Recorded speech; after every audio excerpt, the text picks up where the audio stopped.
వస్తే ఆ సమయం ఎట్లా లేట్గా పొడిగించబడుతుంది ఈ విషయాన్ని జ్ఞాపకం చేసుకోవాలని ప్రభుపేట తెలియజేస్తున్నాను. మంచిదండి.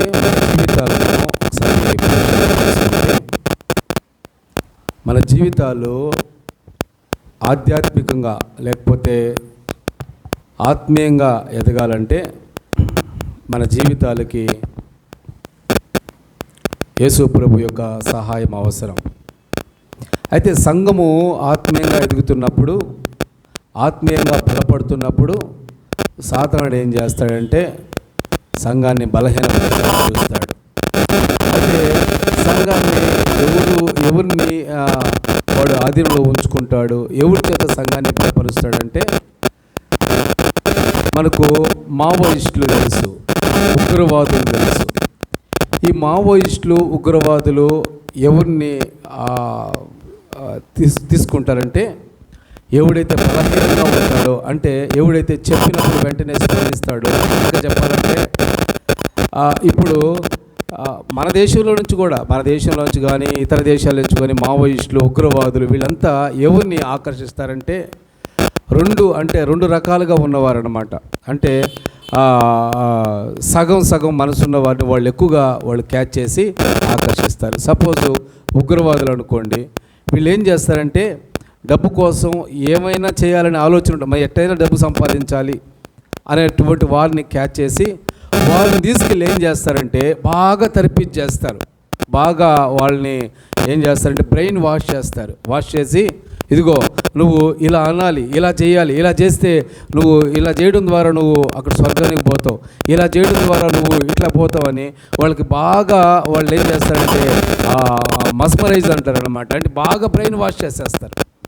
బ్రెయిన్ వాష్ చేసినప్పుడు వాళ్ళు ఏం చేస్తారంటే వాళ్ళు దానికి లోపడిపోయి వాళ్ళు భయంకర, అంటే ద్వేషం అన్నా మనుషులన్నా ద్వేషం అన్నా అంత ద్వేషాన్ని పెంచుకుంటారంటే వాళ్ళు చచ్చిపోయినా పర్వాలేదు కానీ ఇంకొకడు బతకూడదు. అదే మామూలుగా మనం అంటారు కదా, నేను పోయినా పర్వాలేదు కానీ వాళ్ళ మాత్రం నేను ఉండనేను.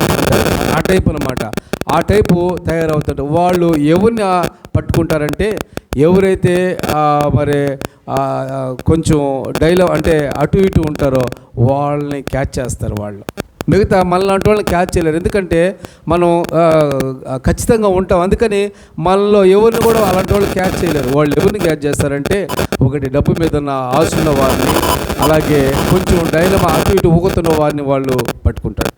ఇప్పుడు సంఘాన్ని చెడపడానికి సాతానుడు కూడా ఏం చేస్తాడంటే సంఘంలో ఇలా ఉండేవారిని, అంటే దేవుని కొరకు బ్రతకాలి, దేవుని కొరకు జీవించాలని వారిని కాకుండా బలహీనమైన మనసు కలగవారిని వాడు ఏం చేస్తాడంటే సంఘంలో ఎన్నుకుంటాడు. సంఘంలో ఎన్నుకొని వాడి ద్వారా వాడి కార్యాన్ని జరిగించుకుంటాడు. అయితే ఇప్పుడు మనం జ్ఞాపకం చేసుకుంటే సంఘము దేవునిది, సంఘంలో ఉన్నవారు దేవుని వారు అని మనం జ్ఞాపకం చేసుకుంటే ఈ సమయంలో సాతానుడు ఎలా సంఘాన్ని నాశనం చేస్తాడు అనే కొన్ని మార్గాలు మనం చూస్తే ప్రభు మనకు ముందుగానే చెప్పాడు. ఏం చెప్పాడు? 1 పేతురు పత్రిక 5వ అధ్యాయం 8వ వచనంలో ప్రభు చెప్పినటువంటి మాట ఏంటంటే 1 పేతురు పత్రిక 5వ అధ్యాయం 8వ వచనం చూడండి. నిబ్బరమైన బుద్ధి గలవారమై మెలకువగా ఉండాలి. చూడండి, మీ విరోధి అయిన, ఇప్పుడు మన విరోధి అయిన అనుకుంటే మన విరోధి అయిన అపవాది గర్జించు సింహము వలె ఎవరిని మృంగుదునా అని వెతుకుచూ తిరుగుచున్నాడు. చాలమ్మా. ఇప్పుడు సాతానుడి యొక్క ఆలోచన ఏంది? సాతానుడి యొక్క మరి తలంపులు ఏంటంటే ఎవడు దొరుకుతాడా వాడిని మింగదామా. ఏమండి, సమాజంలో కానివ్వండి, గృహంలో కానివ్వండి, సంఘంలో కానివ్వండి, మనం ఎక్కడ అనుకుంటే అక్కడ వాడు సాతానుడు ఏం చేస్తాడంటే ఎవరిని మృంగుదువా అని వాడు ఆలోచిస్తూ తిరుగుతూ ఉంటాడు. అయితే మనం ఏం చేయాలంటే వాడు ఆలోచనలకు మనం దూరంగా ఉండాలి, కుటుంబం దూరంగా ఉండాలి, ఏమండి సంఘం దూరంగా ఉండాలి, సమాజం కూడా దూరంగా ఉండాలి. ఎప్పుడైతే దూరంగా ఉంటామో వాడు ఆలోచనలు మన మీద పనిచేయవు, మన సంఘం మీద సమాజం మీద పనిచేయనప్పుడు వాడు ఏమైపోతాడంటే మన నుంచి పారిపోతాడు. ఒకవేళ వాడు ఆలోచనలు మనలో ఉంచాడంటే ఏమండి మనం వాడికి సమర్పించుకున్నామంటే ఆటోమేటిక్గా కుటుంబం అయినా సరే స్పాయిల్ అయిపోయిన కుటుంబాలు ఎన్నో ఉన్నాయి. ఏమండి, కొన్ని కుటుంబాల్లో సాతానుడు ఏమండి ఆ సిగరెట్లు బీడీలనే అలవాటు చేసేస్తాడు. డబ్బులంతా దానికే. నిన్న ఒక గురువారం సాయంత్రం ఎన్టీఆర్ నగర్లో ఒక అంకుల్ చనిపోయాడు, పెద్ద ఆయన చనిపోయాడు. వాళ్ళ భార్య పిల్లలందరూ చర్చికి వస్తారు. ఈయన మాత్రం చర్చి ఎదురుగా కూర్చొని గోడ కింద కూర్చొని గుప్పు అని బీడీలు లాగుతూ ఉండేవాడు, పొగ పిలుస్తూ ఉండేవాడు. కుటుంబంలో అందరూ ఏమో దేవుణ్ణి ఆరాధించేవారు, ఈయన మాత్రం ఏం చేస్తుండేవాడు, బీడీలు తాగుతూ ఉండేవాడు. తాగి నిన్న చనిపోయాడు. అదే గురువారం చనిపోయాడు. శుక్రవారం భూస్థాపనం చేసి వచ్చాం. అంటే దాని ఎఫెక్టు మీరు సిగరెట్ ప్యాకెట్ కానీ గుట్కా కానీ లేకపోతే బ్రాందీ బాటిల్ కానీ తీసుకోమని కాదు, చూస్తే దాని మీద మన గుండె ఏ విధంగా పాడైపోద్ది, దాని మీద బొమ్మ ఉంటుంది. మన లంగ్స్ ఊపిరితిత్తులు దీన్ని తాగితే ఏ విధంగా పాడైపోతే దాని మీద ఉంటే ఓడు కూడా రాస్తాడు. ఏమనంటే పొగ తాగుట ఆరోగ్యానికి తెలుగులో రాసుంటాడు. ఇంతకుముందు ఇంగ్లీష్లో రాసేవాళ్ళు, ప్రభుత్వం యొక్క సూచన మేరకు తెలుగులోనే రాస్తున్నారు. మద్యం సేవించుట ఆరోగ్యానికి రాసాడు, దాని మీద రాస్తుంటాడు. అయినా సరే మనం ఏం చేస్తామంటే దాని మత్తులో బానిసలో పడి సిగరెట్లు తాగి ఒకరోజు మనలో ఉన్న ఆర్గాన్స్ అన్నీ ఏమైపోతాయి, స్టాప్ అయిపోతాయి. మనలో ఉన్న అన్ని ఆర్గాన్స్ అన్ని ఫంక్షనింగ్ జరిగితేనే మనం బ్రతుకుంటాం. ఏ ఒక్కటి ఆగిపోయినా సరే దాని ప్రభావం అన్నిటి మీద పడుతుంది. కొద్ది గంటల్లోనే అన్నీ కూడా ఆగిపోతాయి. ఆ ఫంక్షనింగ్ ఆగిపోతే మనము చనిపోయినట్టే లెక్క. ఒకవేళ తాగుబోతు అనుకోండి, తాగి ముందు దాని యొక్క ప్రభావం దేని మీదకి వస్తుందంటే, తాగుబోతాను చూడండి, ముందు హాస్పిటల్ తీసుకెళ్తే డాక్టర్ చెప్తాడు, అయ్యా లివరు పాడైపోయింది. లివరు పాడైపోతే ఆ యొక్క రక్తాన్ని శుద్ధి చేసే పరికరం ఆగిపోతే ఇంకే రక్తం ఏమైపోద్ది, పంపింగ్ వ్యవస్థ పనిచేయదు, గుండెకి రక్తం చేరదు. గుండెకి రక్తం చేరకపోతే ఎక్కడక్కడ రక్తం అక్కడ ఆగిపోద్ది. ఎక్కడ రక్తం అక్కడ ఆగిపోతే మనిషి అన్నీ ఎక్కడక్కడ ఫెయిల్ అయిపోతాయి, చనిపోతాడు. ముందు లివర్ పాడైతే మొట్టమొదటిగా బ్రెయిన్కి సిగ్నల్ అవుతుంది, బ్రెయిన్ నుంచి గుండెకి వస్తుంది, గుండె ఆగిపోతారు. అంటే గుట్కాలు వేసుకునేవారు గత నెలలో ఒక ఇంటికి పోయే వేసీ నగర్లో పోతే ఆయనకి ఈ ఎడమ చేయి పక్కంతా ఇదంతా తీసేసి ఇదంతా సొట్టబడిపోయింది. ఏమయ్యా అని అడిగితే ఆయన అన్నాడు, కైనీలు గుట్కాలు వేసుకుని ఇదంతా తినేసింది. అంటే చాలామందికి ప్రమాదాలు జరుగుతున్నాయి, చాలామందికి ఏమండి రకరకాలైనటువంటి అనర్థాలు జరుగుతున్నాయి. అయినా సరే ఆ అలవాట్లు వదలలేక సాతానుడు ఏం చేస్తాడు, కుటుంబంలోనే అలవాట్లు పెడతాడు. కుటుంబాన్ని చిన్నభిన్నం చేయడానికి, కుటుంబాన్ని నాశనం చేయడానికి కుటుంబంలో ఎవరినో ఒకరిని తిప్పుకుంటాడు. ఎవరినో ఒక్కరు చాలు కుటుంబాన్ని బాధ పెట్టడానికి, కుటుంబాన్ని ఇబ్బంది పెట్టడానికి. కుటుంబంలో 5 మందో 6 మందో 10 మందో ఉంటే కుటుంబంలో అందరూ అలా ఉండబడలే, ఒక్కడు చాడు కుటుంబాన్ని అంతటిని కూడా తిప్పివేయటానికి. అందుకనే సాతానుడు ఏం చేస్తాడంటే గర్జించు సింహంలాగా తిరుగుతాడు, కుటుంబాల్లో తిరుగుతాడు, సంఘంలో తిరుగుతాడు, సమాజంలో తిరుగుతాడు.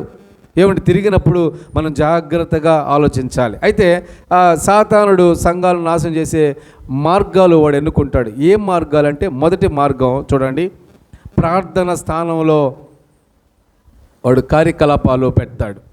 మొట్టమొదటిగా ప్రార్థన చేయాల్సినటువంటి దాంట్లో ప్రార్థన లేకుండా ఇతర కార్యకలాపాలు జరిగించడానికి, ఇతర కార్యక్రమాలు జరిగించడానికి వాడు ఏం చేస్తాడంటే వాడి యొక్క ఉద్దేశాలు సంఘంలో ఇంప్లిమెంట్ చేస్తాడు. అది ఎవరి ద్వారా చేస్తాడు అని చెప్తే, ఎవరి ద్వారానా చేయొచ్చు, సేవకుడి ద్వారానా చేయొచ్చు.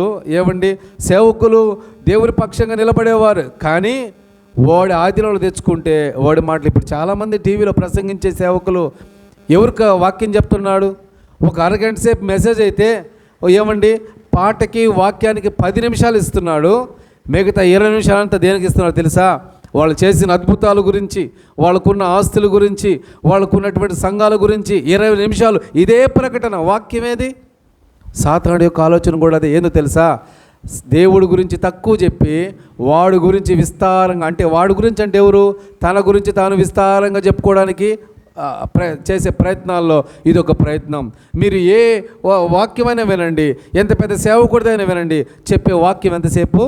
10 నిమిషాలు, 7 నిమిషాలే వాక్యం. 3 నిమిషాలు పాట, 7 నిమిషాలు వాక్యం, మిగతా 20 నిమిషాలంతా కూడా ఆయన చేసిన అద్భుతాలు. చేయి పెడితే నూనె ఇస్తే, ఇంకేంది ఈ పొళ్ళు ఇస్తే జరిగిన అద్భుతాలు, వాళ్ళు సాక్ష్యాలు.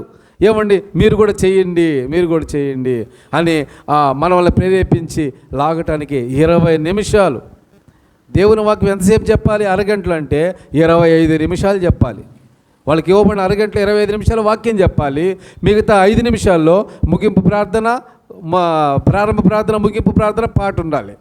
ఎవరు ఈ 25 నిమిషాలు ఈ 30 నిమిషాలని, లేకపోతే ఈ 25 నిమిషాలు వాక్యం చెప్పే సేవకుడు ఏ ఛానల్లో ఉన్నాడో చూసుకోండి. ఏ ఛానల్లో కూడా ఎవరు కూడా లేదు. అంటే అర్థమైంది, సేవకులను కూడా వీడేం చేస్తున్నాడు? వీడు ఆధీనంలో ఉంచుకుంటున్నాడు. ఒక విశ్వాసులనే కాదు, ఒక సంఘ పెద్దలనే కాదు, సేవకులను కూడా వీడు ఆధీనంలో ఉంచుకొని టయాన్ని దొంగిలించి చెప్పవలసిన వాక్యాన్ని వక్రీకరించి 25 నిమిషాలు వాక్యం చెప్పాల్సి ఉంటే 10 నిమిషాలు, 7 నిమిషాలే వాక్యం. అంటే ఇప్పుడు సేవకులు కూడా ఎవరికి పెద్దపీట వేస్తున్నారు అంటే సాతానుడికి, ఇండైరెక్ట్గా సాతానుడికి ఆలోచన ఇస్తున్నారు. అందుకనే దేవుని వాక్యం చెప్తుంది, ఏమండి ప్రార్థన స్థానంలో దేన్ని ఉంచుతున్నారంటే వారి సొంత కార్యకలాపాలనే ఉంచుతున్నారు. ఈరోజు మనం జ్ఞాపకం చేసుకోవాలి, సాతానుడు ప్రత్యక్షంగా నల్ల రూపం వేసుకొని, కొమ్ములు వేసుకొని అంటే మన ముందుకు రాడు భయపడడానికి. ఎలా వస్తాడంటే మనకు తెలిసిన వారి ద్వారానే, మనలో ఒకరి ద్వారానే వాడు కార్యాలు జరిగిస్తూ ఉంటాడు. అయితే ఎలా ఎదుర్కోవాలనే విషయం తర్వాత మనం చూద్దాం. అయితే సాతానుడు సంఘాన్ని నాశనం చేసే మార్గాల్లో ప్రధానమైన మార్గం ఏంటంటే ప్రార్థన ఆపేస్తాడు. ప్రార్థన జరగనీయకుండా ప్రార్థన స్థానంలో కార్యకలాపాలు నిర్వహించే విధంగా వాడు ప్లాన్ చేస్తాడు. చూడండి ఒకసారి మొదటి దశలోని పత్రిక 5వ అధ్యాయం 17వ వచనంలోను, అపోస్తలుల కార్యాలు 6:4లోను చూస్తే ఈ మనకు కనపడతాయి. మొదటి దశలోని పత్రిక 5వ అధ్యాయం 17వ వచనం. 5:17 చదవండి, కలుస్తున్నా చదవండి. ఈ ప్రతి విషయం నందు కృతజ్ఞతాస్తుతులు చెల్లించుడి, అలాగూ చేయుట యేసుక్రీస్తునందు. చూడండి, మీ విషయంలో దేవుని చిత్తం మీరు తెలుసుకోవాలంటే ప్రతి విషయంలో మనం ఏం చేయాలంటే దేవునికి కృతజ్ఞతాస్తుతులు చెల్లించాల్సిందే. ప్రతి విషయం 139వ కీర్తనలో చూస్తే 138 అనుకుంటా, 139 పడుకుండుట లేచుట. ఒక్కసారి ఆ మాట చదువుదాం. చూడండి 139వ కీర్తన. ఎప్పుడెప్పుడు మనము దేవుని స్తుతించాలి, ఎప్పుడెప్పుడు మనము దేవుని గణపరచాలంటే దావీదు రాస్తూ ఆ మాట రాస్తూ చూడండి 139వ కీర్తనలో, నేను కూర్చుండుట, నేను లేచుట నీకు తెలియను. చూడండి, నాకు తలంపు పుట్టక మునుపే నీవు నా మనస్సు గ్రహించుచున్నావు, నా నడకను పడకను నీవు పరిశీలన చేసి ఉన్నావు. నా చర్యలన్నిటినీ, everything in my activities, everything, every minute, ప్రతి నిమిషం జరిగే ప్రతి దాన్ని కూడా నా చర్యలన్నిటిని, చర్యలు అనేదాన్ని చూస్తే పడుకున్న దగ్గర నుంచి లేచే వరకు, అంటే లేకపోతే లేచిన దగ్గర నుంచి పడుకునే వరకు ఈ 24 గంటల్లో జరిగే ప్రతి క్షణం మనం ఏదో ఒకటి చేస్తాం కదా, ఆ చేసేదాన్ని చర్య అంటారు. అందుకనే దావీదు ఏం చేస్తానంటే నా చర్యలన్నిటినీ చదవమ్మ, నా చర్యలన్నిటినీ నీవు బాగుగా తెలుసుకున్నావు. ఎంత అనుభవపూర్వకంగా దావీదు ఈ మాటలు రాస్తున్నాడు చూడండి.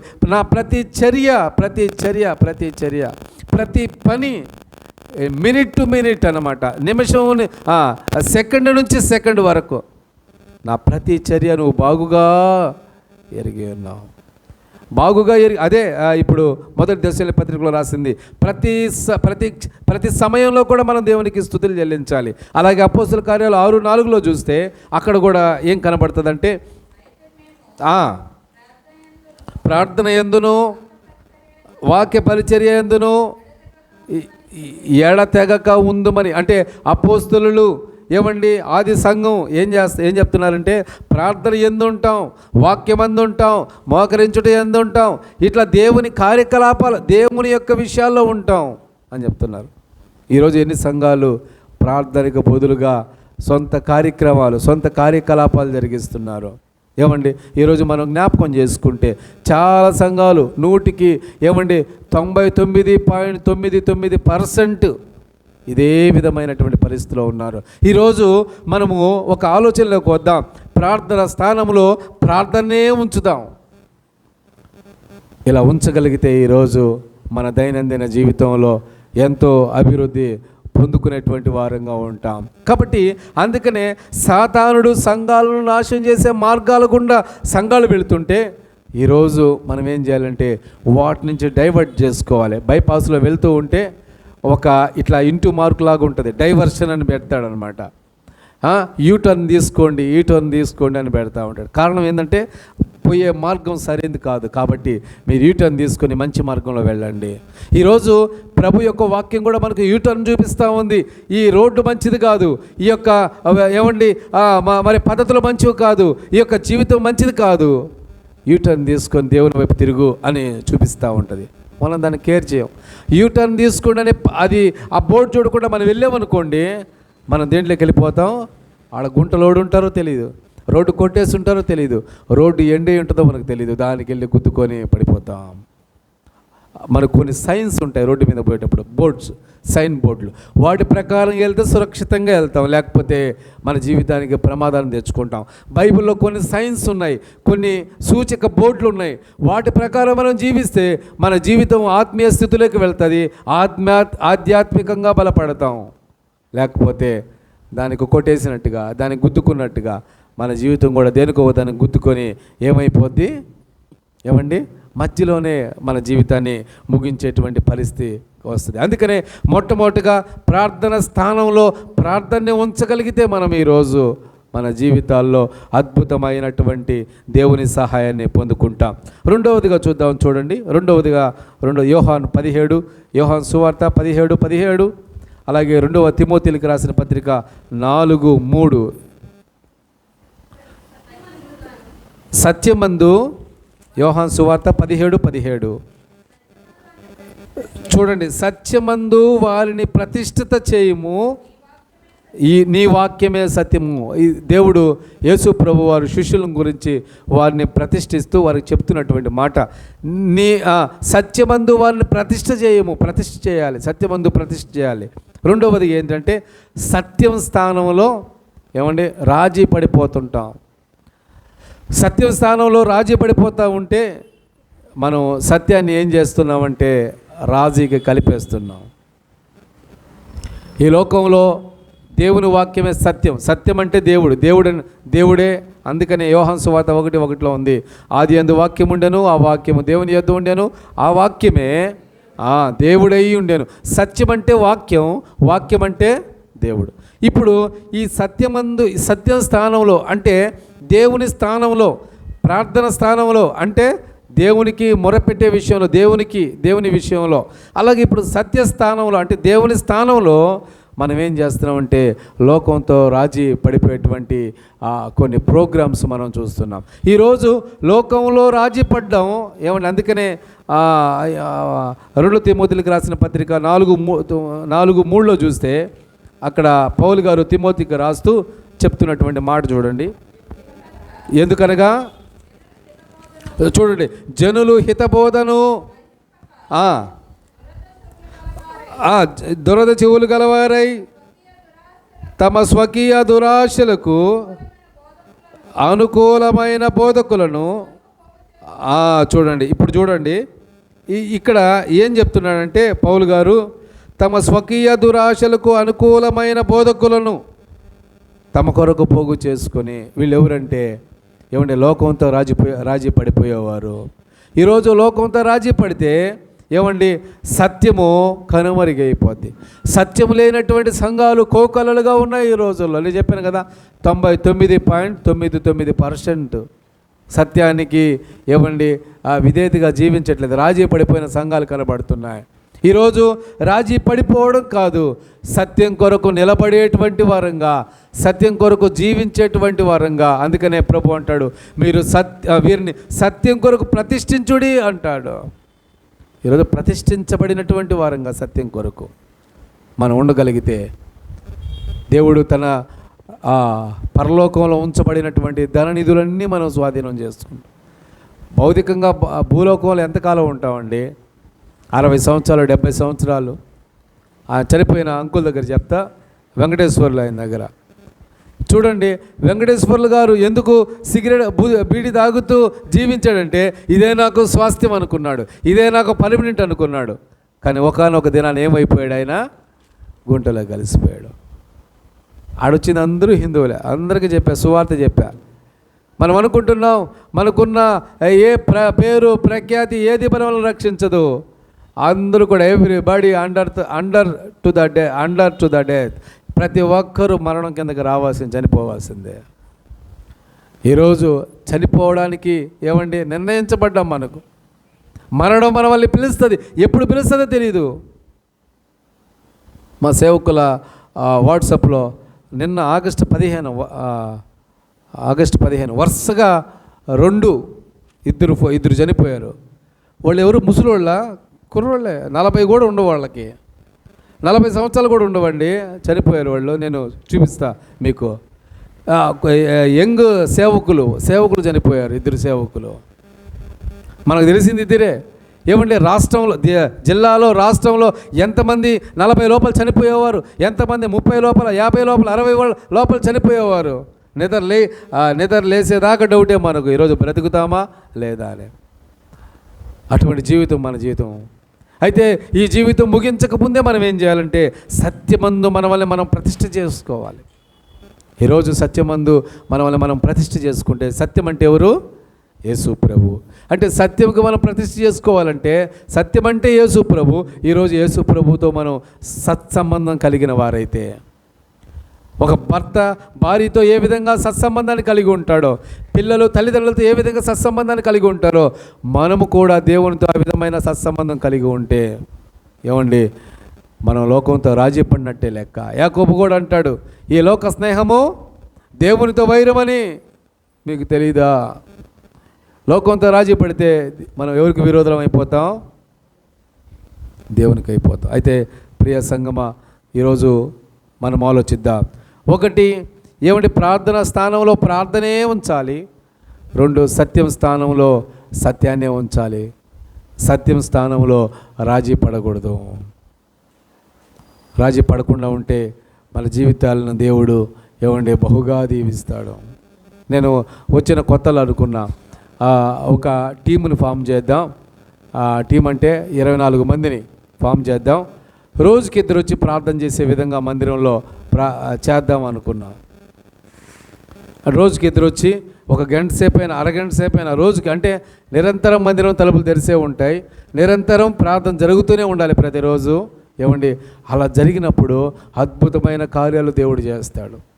అయితే ఈరోజు ప్రార్థన స్థానంలో మనం ఏం ఉంచుతున్నామంటే మన యొక్క కార్యకలాపాలు ఉంచుతున్నాం. సత్యం స్థానంలో మనం ఏం ఉంచుతున్నామంటే రాజీ పడిపోవడం నేర్చుకున్నాం. ఈరోజు ప్రత్యేకంగా జీవించాలంటే రాజీ పడిపోతూ ఉంటే మనము ప్రత్యేకమైన జీవితాన్ని జీవించలేం అన్న విషయాన్ని మనం జ్ఞాపకం చేసుకోవాలి. మూడవదిగా చూడండి, మూడవదిగా మన జీవితాల్లో ఏం జరగకూడదు అంటే ఎఫెసీయులకు రాసిన పత్రిక 4వ అధ్యాయం 3వ వచనం, మార్కు సువార్త 3వ అధ్యాయం 25వ వచనం. మీరు పిలువబడిన పిలుపుకు తగినట్లుగా దీర్ఘశాంతముతో కూడిన సంపూర్ణ వినయముతోనూ సాత్వికముతోనూ నడుచుకునవలనని ప్రభువుని బట్టి ఖైదీనైన నేను మిమ్మల్ని బతిమాలుకొంచున్నాను. పౌలు గారు రాస్తున్నారు చెరసాల నుంచి. ఎఫెసీయులకు రాసిన పత్రికను చెరసాల పత్రిక అంటారు. 4 పత్రికలు ఉన్నాయి. 4 పత్రికల్లో ఎఫెసీ పత్రిక ఒకటి. ఆయన జైల్లో ఉండి, బంధకానాలో ఉండి, కటకటాల వెనకాల ఉండి ఆయన ఏం రాస్తున్నాడంటే, మీరు పిలువబడిన పిలుపునకు తగినట్టుగా ఒకటి దీర్ఘశాంతముతో కూడిన సంపూర్ణ వినయం ఉండాలి. రెండవదిగా సాత్వికముతోనూ నడుచుకునవలనని ప్రభువును బట్టి ఖైదీన నేను మిమ్మల్ని బట్టి ఎఫెసీయులకు చెప్తున్నాడు. ఆ సంఘానికి అయ్యా మీరు మీరేం చేయాలంటే దీర్ఘశాంతం ఉండాలి అంటే ఇప్పుడు మూడవదిగా సాతానుడు ఏం చేస్తాడంటే ఐక్యత స్థానంలో విభేదాలు చేస్తాడు. ఒకటి, ప్రార్థన స్థానంలో ఏం చేస్తాడు? చెప్పాలి. ప్రార్థన స్థానంలో కార్యక్రమాలు నిర్వహిస్తాడు. 2, సత్యం స్థానంలో ఏం చేస్తాడు? రాజీ పడిపోవడం నేర్పిస్తాడు.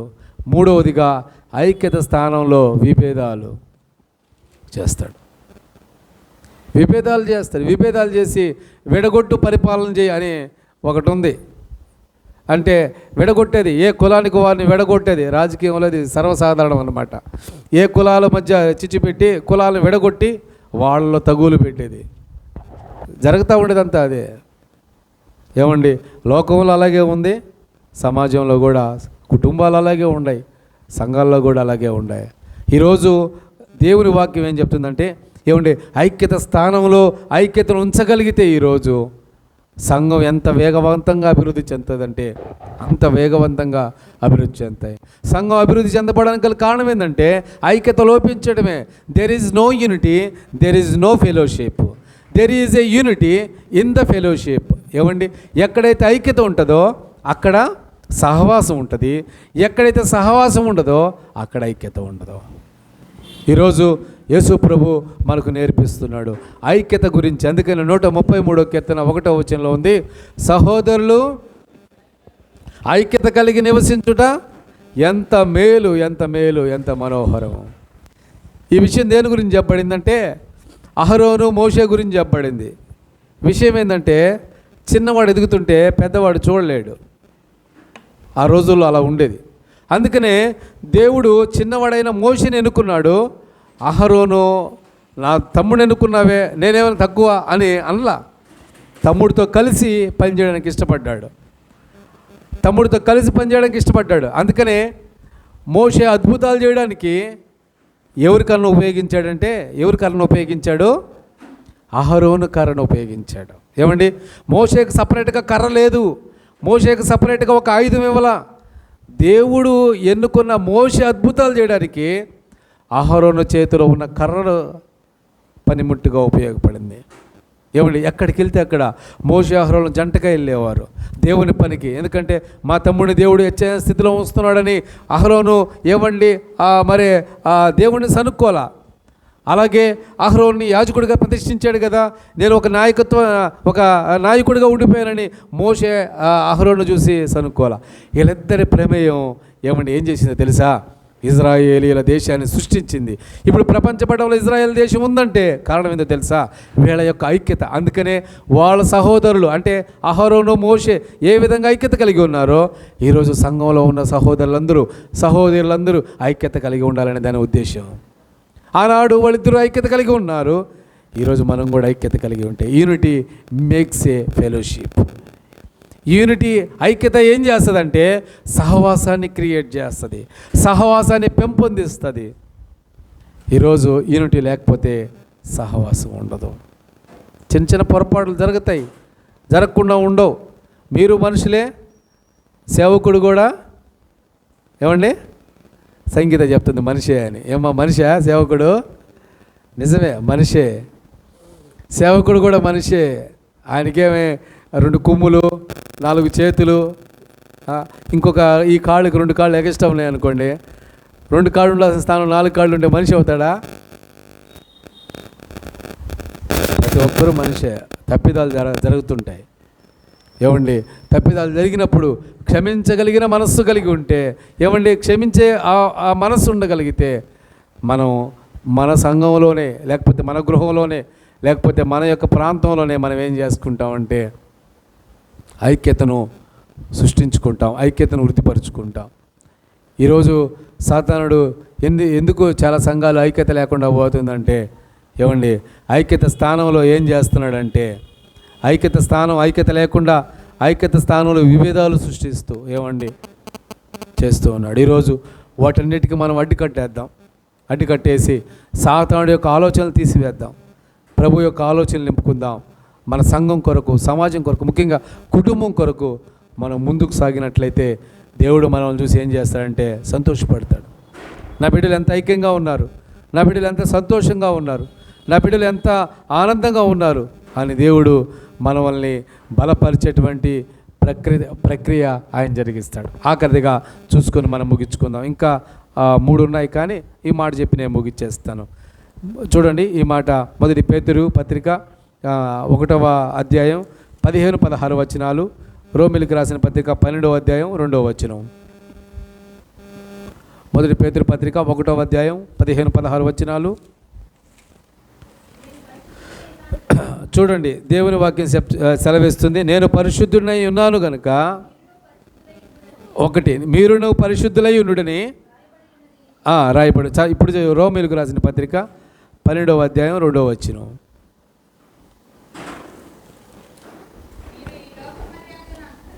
మీరు ఈ లోక మర్యాదలను అనుసరింపక ఉత్తమమును అనుకూలమును సంపూర్ణమునై ఉన్న పరీక్షించి తెలుసుకున్నట్లు మీ మనసు మారి నూతన మొగుటు వలన చాలండి. ఇప్పుడు 4వదిగా పరిశుద్ధత స్థానంలో లోకాన్ని పెట్టడం. చాలామంది రోమా సంఘంలో కానివ్వండి, వీళ్ళు చేసే పని ఏంటంటే లోకాన్ని తీసుకొచ్చి సంఘంలో పెట్టేస్తున్నారు. లోక ఆలోచనలు, లోక సంబంధమైన కార్యాలు, లోక సంబంధమైన కార్యాలన్నీ సంఘంలో. మొన్న సమాధి కార్యక్రమంకి వెళ్ళాను కదా, భూస్థాపన కార్యక్రమానికి వెళ్తే పెట్టి మాత్రమే క్రైస్తవ పెట్టి, దాని మీద మళ్ళీ సిలువ, ఇంకొక ఆయన ఆ సిలువ ఎత్తుకొని వెనకాల నడవటం, ఆ 2 క్రైస్తవానికి సంబంధించింది. మిగతా ఏవి కూడా క్రైస్తవానికి సంబంధించింది కాదు. కడగడం దగ్గర నుంచి, బొట్టు పెట్టడం దగ్గర నుంచి, ఆయనకి టెంకాయలు కొట్టడం దగ్గర నుంచి అన్నీ కూడా ఎక్కడి నుంచి వచ్చినాయి? లోకం. అందుకనే మొదటి యోహాను పత్రిక క్రైస్తవులకు, అంటే విశ్వాసులకు రాయబడింది. మీరు బైబిల్ చదవాలనుకుంటే మొట్టమొదటిగా ఏం చదవాలంటే మొదటి యోహాను పత్రిక చదవండి. దాంట్లో లోకస్తులకు ఏం చెప్పబడిందో, క్రైస్తవులకు ఏం చెప్పబడిందో, సేవకులకు ఏం చెప్పబడిందో అందరికీ రాయబడి ఉంటుంది దాంట్లో. అందుకనే మా యోహాను రాస్తూ ఏం రాయబడిందంటే, లోకంలో ఉన్నదంతా శరీరాశ, నేత్రాశ, జీవుడమ్మ, ఇవన్నీ ఎక్కువగా జరుగుతూ ఉంటాయి. అందుకనే భూస్థాపన కార్యక్రమాల్లో కూడా ఎక్కువ క్రైస్తవుల పద్ధతుల కంటే ఏం జరుగుతుంటాయంటే లోక సంబంధమైన ఆచారాలు, లోక సంబంధమైన సంగతులు, లోక సంబంధమైన వ్యవహారాలే ఎక్కువ జరుగుతూ ఉంటాయి. ఇప్పుడు ఆ భూస్థాపన కార్యక్రమే ఒక నిదర్శనం. శుక్రవారం ఉదయం 9 గంటలకు మామూలుగా క్రైస్తవ భూస్థాపన ఎంతసేపు జరగద్దంటే గంటలు అయిపోద్ది. ఒక అరగంట సేపు అక్కడ, ముక్కాలు గంట సేపు అక్కడ, 15 నిమిషాలు గుండె దగ్గర అయిపోద్ది, గంటలో పెట్టేస్తాం. కానీ చనిపోయింది క్రైస్తవ కుటుంబంలోనే. ఆయన చెప్పారు కదా, గుప్పు లాగేవాడని. ఆయనే చనిపోయిన తర్వాత వాళ్ళు టెంకాయలు కొట్టడం, అగరొత్తులు అవి వెలిగించడం, ఇవన్నీ చేసి ఉదయం 9కి స్టార్ట్ చేసి ఎత్తుకుపోయేటప్పటికి 11 అయింది. మేము కూర్చొని కాసేపు ఈగలు దొరుకుని, కాసేపు చర్చిలో కూర్చొని, కాసేపు కింద కూర్చొని, కాసేపు పట్టుపోయి, కాసేపు పెట్టొచ్చి మళ్ళీ మాకే ఉండక వాళ్ళ మధ్యలో నిలబడుకున్నాం. వీళ్ళు పిలవరు అని డౌట్. మళ్ళీ మేము పోయాం భూస్థాపన కార్యక్రమం చేయడానికి. మళ్ళీ మేము అక్కడ కూర్చున్నాం కదా, పిలుస్తారో ఇది కూడా వాళ్ళు చేసేస్తారేమో భయపడి వచ్చి ఆ సేవ ముందు నిలబడుకున్నాం. సేవ ముందు నిలబడికి అన్నీ చేసిన తర్వాత ఎత్తేది ఉండండి అని చెప్పి అప్పుడు దింపి వేరే పాస్టర్ చేత వాక్యం చెప్పించి నేను ప్రార్థన చేశా. గుంటకాడ పోయిన తర్వాత మళ్ళీ ఆపి మళ్ళీ నేను కొద్దిసేపు వాక్యం, మళ్ళీ ఆ పాస్టర్ గారి ప్రార్థన. ఈరోజు క్రైస్తవ సమాధులే, క్రైస్తవ భూస్థాపన కార్యక్రమాలే, కానీ క్రీస్తుకి స్థానం ఇవ్వటంలా, దేవుని మాటలకు స్థానం ఇవ్వటంలా. అది చూసిన తర్వాత చాలా విచారం అయిపోయింది. రాను ఇంకా ఎట్ట జరుగుతాయో అన్నట్టు అనిపించింది నాకు. 2026లో ఇట్టుంటే పోనీ 2030 లేకపోతే 36లో అసలు క్రైస్తవ మరి ఎలా ఉంటుందో క్రైస్తవ సమాధి కార్యక్రమం, క్రైస్తవ పెళ్ళిళ్ళు ఎలాగుంటాయో, క్రైస్తవ కార్యక్రమాలు ఎలాగుంటాయో నాకు కొంచెం భయం వేసింది. ఈరోజు మనం ఒక ప్రత్యేకంగా దేవుని కొరకు నిలబడితే కానీ అవి మన నుంచే స్టార్ట్ కావు. ఈరోజు ఇవన్నీ ఆలోచనలన్నీ ఎవరి నుంచి ప్రారంభం అవ్వాలంటే ఎవరి నుంచి ప్రారంభం అవ్వాలి? ఎవరో అక్కడుండే వాళ్ళ నుంచి కాదు. ఈరోజు మన దగ్గర నుంచే మన దగ్గర నుంచి ఫస్ట్ స్టెప్ మన దగ్గర నుంచి వేయగలిగితే ఇదంతా స్ప్రెడ్ అవ్వద్ది. ఈరోజు ప్లాన్ చేసుకుందాం. ప్రార్థన స్థానంలో ఏముంచాలి? ఏమండి చెప్పాలి. ప్రార్థన స్థానంలో ఏముంచాలి? ప్రార్థనే ఉంచాలి, ఇంకేం ఉంచకూడదు. అలాగే మరి రెండవదిగా ఏమండి, రెండవదిగా సత్యం స్థానంలో దేన్ని ఉంచాలి? సత్యాన్ని ఉంచాలి. అలాగే ఐక్యత స్థానంలో ఏముంచాలి? ఐక్యత. ఇప్పుడు పరిశుద్ధత స్థానంలో లోకాన్ని ఉంచకుండా ఈరోజు ఏముంచాలో తెలుసా? పరిశుద్ధతను ఉంచాలి. ఇందాక చదువుకున్న మొదటి పత్రికలో ఆయన పరిశుద్ధుడు కనుక, మన పరలోకపు తండ్రి పరిశుద్ధుడు కనుక, మత్తయి సువార్తలో ఉంటుంది, ఆయన పరిశుద్ధుడు కనుక మీరు కూడా పరిశుద్ధులై ఉండాలి. ప్రభువు మనకు నేర్పించే గొప్ప మాట. ఆయన పరిశుద్ధుడు, హీ ఈజ్ ద హోలీ. ఆయన పరిశుద్ధుడు. ఏమండి, వేవేల దూతలతో 24 పెద్దలతో ఏమండి భూలోకంలో చనిపోయినటువంటి పరిశుద్ధులందరితో ఆయన పరలోక రాజ్యంలో పరిశుద్ధుడు పరిశుద్ధుడని కొనియాడబడుతున్నాడు.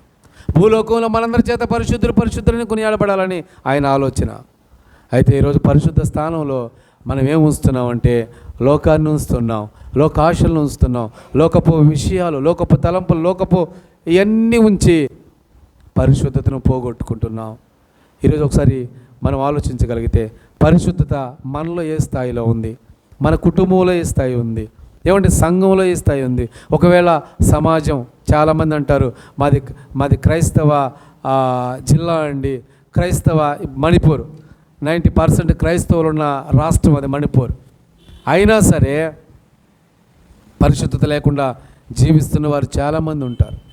ఈరోజు మన కుటుంబంలో ఏమండి, మనకు సంఘంలో, సమాజంలో, జిల్లాలో, రాష్ట్రంలో, దేశంలో ఈరోజు పరిశుద్ధత వైపుగా మనం నడవాలి.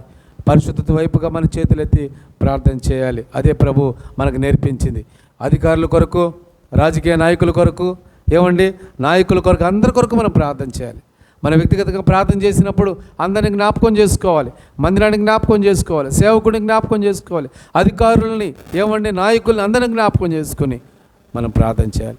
అటువైపుగా సాగితే దేవుడు మనల్ని, మన కుటుంబాల్ని, మన యొక్క సంఘాన్ని ఆశీర్వదిస్తాడు, బలపరుస్తాడు, దీవిస్తాడు.